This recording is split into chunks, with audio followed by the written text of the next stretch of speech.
السلام علیکم اسٹوڈنٹس، آج کا جو ہمارا لیکچر ہے وہ ہے سیانہ بادشاہ۔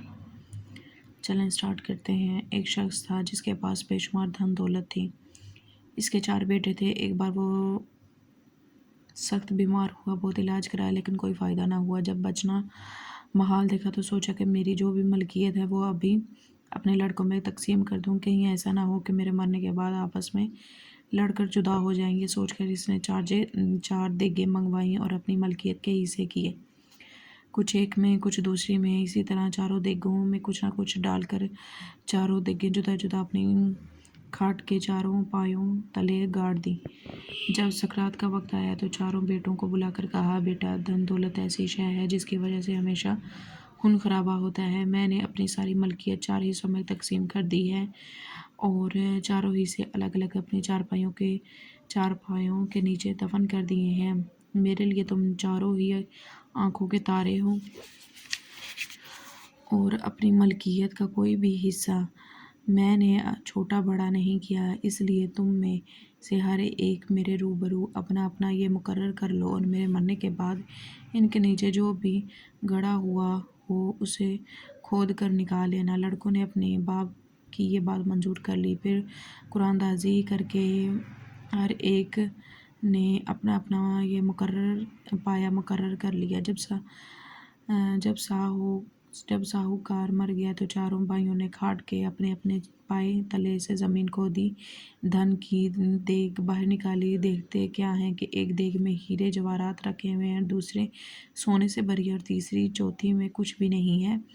ایک میں صرف مٹی بھری ہوئی ہے اور دوسری میں 200-400 ہڈیاں ہیں جن میں لڑکوں کو ہیرے جواہرات اور سونے کی دیگیں ملی۔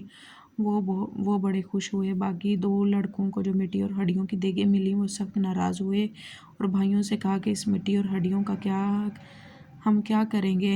ہم اصل ملکیت سے ضرور حصہ لیں گے۔ اس پر 2 بھائیوں نے کہا، بابا اپنے ہاتھوں سے ملکیت تقسیم کر کے گئے ہیں، تم نے خود وہ ملکیت قبول کی تھی اور اپنی خوشی سے اپنے پائے مقرر کیے تھے، اب کیا ہوگا؟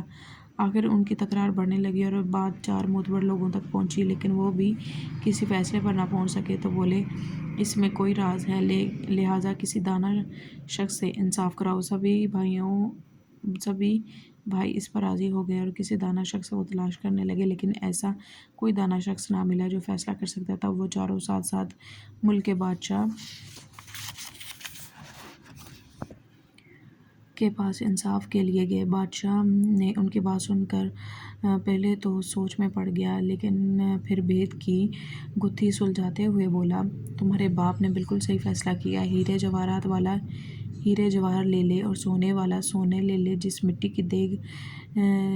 مٹی کی دیگ ملی ہے وہ باپ کی زمین سنبھالے اور جسے ہڈیاں ہاتھ آئی ہیں وہ چوپائے مال کا مالک ہے۔ بادشاہ کا یہ فیصلہ سن کر 4 بھائی بہت خوش ہوئے اور اس کی شکر گزاری کی۔ 4 بھائی بادشاہ کی دانش اور دانائی کی تعریف کرنے لگے اور دعائیں دیتے ہوئے اپنے گھر آ پہنچے اور آپس میں پیار و محبت سے رہنے لگے۔ ماخوذ از لوک کہانیاں، حصہ اول، مترجم ڈاکٹر سعدیہ نسیم آرا سرتاج۔ چلیں جی، آج کا جو ہمارا ٹاپک ہے وہ ختم ہوتا ہے۔ ملتے ہیں اگلے لیکچر میں۔ آپ میری ویڈیو اگر آپ کو اچھی لگی ہے تو زیادہ سے زیادہ لائک کریں، شیئر کریں اور سبسکرائب کریں۔ اللہ حافظ۔